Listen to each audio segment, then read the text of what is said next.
Olá, turma! Prazer, sou o professor Helder Saraiva. Estou hoje junto com Aula Móvel para dar dicas preciosas sobre algumas regras, algumas legislações de concursos públicos. E o nosso assunto hoje é a Lei 8429/92, conhecida por muitos como LIA, Lei de Improbidade Administrativa. E eu selecionei 10 pontos importantíssimos para que você ganhe questões, itens, dependendo da sua banca, dentro do seu certame ou na sua seleção. Tá? Vamos falar sobre interações sobre essa lei que protege o patrimônio e a moralidade pública. Tá certo? Então, dentro disso daí, nós vamos pegar aí 10 pontos, 10 referências que você não pode esquecer para a lei de improbidade. Se não, vejamos. Primeiro ponto é uma ação judicial de natureza civil, que tem por finalidade o ressarcimento de danos causados ao erário. Vamos dar um ok aqui, né? A primeira coisa que você tem que lembrar: atos de improbidade não são crimes. São condutas ilícitas de natureza civil e política. O que você pode perceber é que alguns crimes também são considerados como atos de improbidade. Como, por exemplo, a questão de peculato, ou furtar, que é da administração, também viola o patrimônio público, é crime e improbidade. Ou a corrupção, em qualquer das suas formas, também é considerado um ato de improbidade. Mas dizer que todo ato de improbidade é um crime é uma questão errada. E a ideia de proteger e não causar prejuízo ao erário?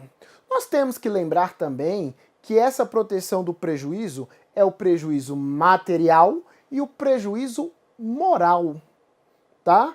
Tanto que no próprio texto do artigo 37, parágrafo 4º da Constituição, fala sobre a proteção da moralidade pública. Então nós vamos evitar desvio de dinheiro público, enriquecimento de outras pessoas, o mau gasto do patrimônio público e a preservação da moralidade pública. Lembrando, não é caracterizado um crime, mas uma conduta civil que pode vir acompanhado de um crime também. No material, a ação poderá ser proposta pelo Ministério Público ou pela pessoa prejudicada. Quando o MP não for parte ou não seja, quando ele não processar, deverá atuar como fiscal da lei, sob pena de nulidade. Aqui, senhores, vamos falar sobre o papel do Ministério Público. Nós percebemos que o Ministério Público ele é o guardião dos interesses do Estado. Estado não só a pessoa jurídica, mas a formação dele em conjunto com a sociedade. Tanto que é chamado de custos legis, ou aquele que custodia ou faz a custódia da preservação da lei.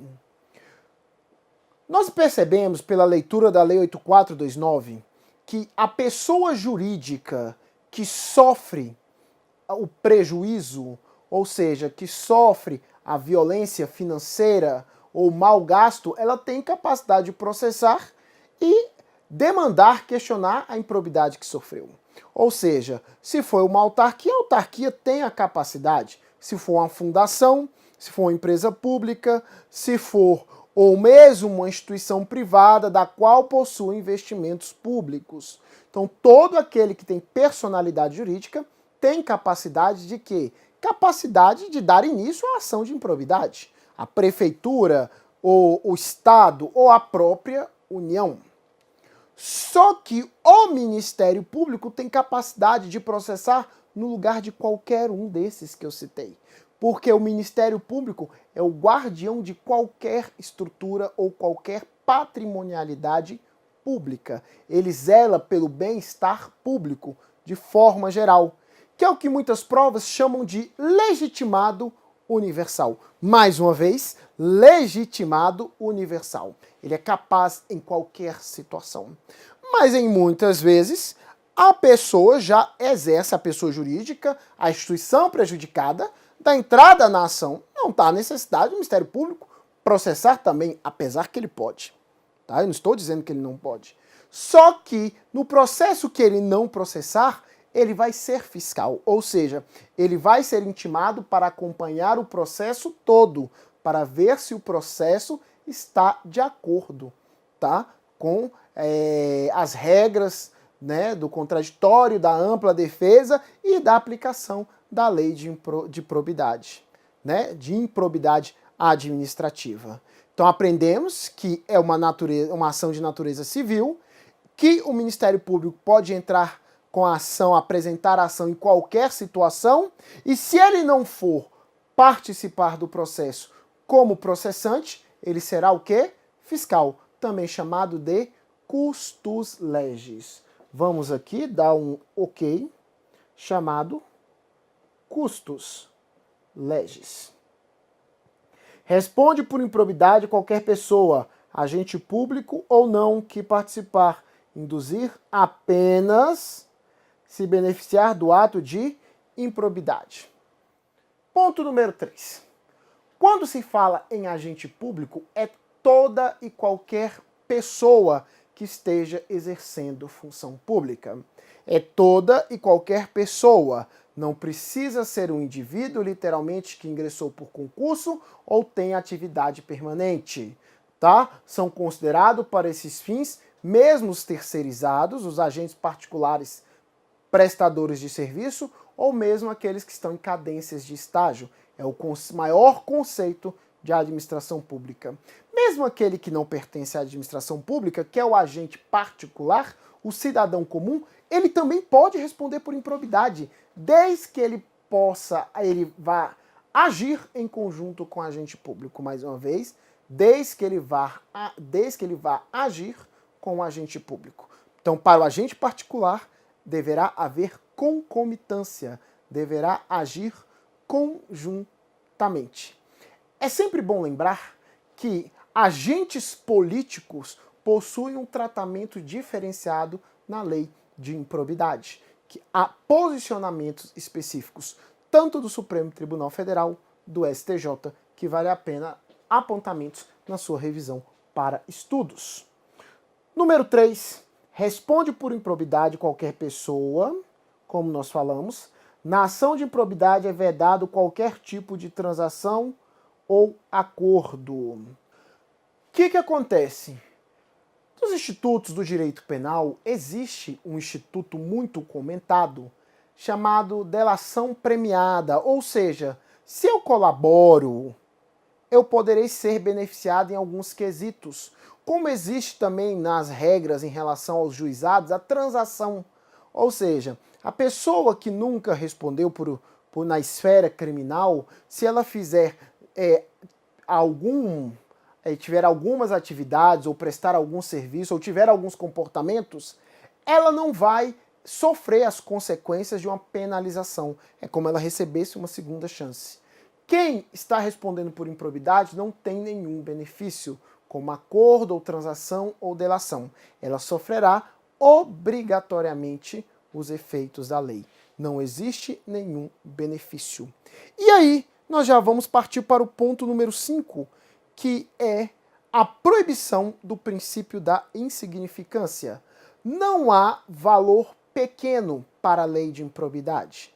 Ou seja, se a pessoa furta da administração ou desvia uma verba, digamos, de um valor ínfimo ou um valor milionário, para a lei de improbidade é a mesma coisa. No conta não é a quantidade do valor, mas a natureza, digamos, ilícita, a natureza de má-fé do agente público. Então, quando a prova diz que a pessoa foi absolvida, ou foi perdoada, ou não foi condenada num processo de licitação, porque o valor do bem que foi prejudicado ou do valor desviado é muito baixo, a questão está errada, porque não se aplica o princípio da insignificância, também chamado por alguns autores princípio da bagatela.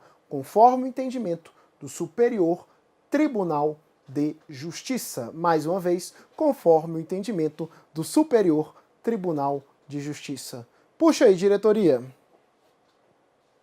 Segundo o STJ, não é possível aplicar o princípio da insignificância. Tá? Vamos ao 6. Nos termos da lei de improbidade, agente público é toda e qualquer pessoa que exerce uma atividade do Estado, como nós já conversamos. 7. Segundo a lei 8429, o agente deve atuar de acordo com os princípios da legalidade, impessoalidade, moralidade e publicidade. Olha, não diz o da eficiência. Comigo. Você tem que estar atento que o princípio da eficiência existe na lei de improbidade. Mas ele existe por natureza implícita. Ele nasce de uma interpretação. Mas nós temos provas que nós chamamos de provas que trabalham com questões de literalidade ou provas textualizadas. Elas não estão preocupadas em te questionar o que ocorre, mas estão preocupadas em analisar se você sabe o que está escrito no texto da lei. E o texto da lei de improbidade não fala expressamente do princípio da eficiência, e muitas vezes, porque nós estudamos direito constitucional e expresso limpe, tão conhecido, legalidade, impessoalidade, moralidade, publicidade e eficiência, nós terminamos levando isso para outras legislações. A eficiência existe, mas de maneira implícita. Não é princípio expresso. É só você lembrar que a lei de improbidade foi publicada ou foi editada, né? Surgiu no contexto em 1992 e o princípio trouxe presença no mundo jurídico, o princípio da eficiência, em 1998 por meio da emenda constitucional número 19, ou seja, emenda da reforma administrativa. Número 8. O juiz pode determinar o sequestro dos bens do acusado em qualquer fase do processo. O sequestro aqui é caracterizado também sobre a questão da indisponibilidade dos bens. Ou seja, se o juiz tem real suspeita, fundamentada suspeita, que aquela pessoa desviou bens públicos, ou seja, enriqueceu ilicitamente ou causou prejuízo à administração, ele pode pedir o bloqueio ou a tomada dos seus bens. Nós temos que perceber que isso não é uma punição, tá certo? Porque quando se trata de punição, será após a decisão. Ou haverá direito a contraditório e ampla defesa. A indisponibilidade dos bens é uma medida de segurança, visando uma futura condenação, e quando essa condenação chegar, a pessoa simplesmente já passou o bem para outras pessoas, ou gastou, ou seja, sumiu com tudo, e a administração vai ficar no prejuízo. Quando você lê o artigo 37, parágrafo 4º da Constituição, você tem a noção que a indisponibilidade é uma forma de penalidade, mas não é. É uma forma de segurança, que poderíamos chamar, de uma forma genérica, de uma medida cautelar ou uma medida de segurança. Mas o juiz não precisa tomar no começo do processo. Ele pode usar a qualquer momento que ele achar necessário para a preservação futura do patrimônio, ou também chamado do erário. Esclarecido? Próximo ponto. A obrigação de reparar os danos se estende aos herdeiros e aos agentes até o valor da herança recebido. Aqui nós também vemos esse texto em diversas legislações.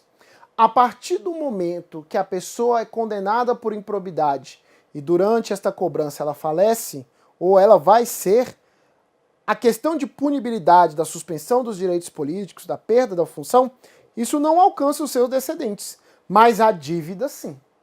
A dívida alcança não a pessoa do seu descendente, mas sim o seu patrimônio, porque o patrimônio saiu de um e foi para os seus herdeiros, que nós chamamos isso o princípio da transcendência, capacidade de repasse. Mas nós percebemos que isso é limitado. Ou seja, só alcança o patrimônio do qual o falecido deixou.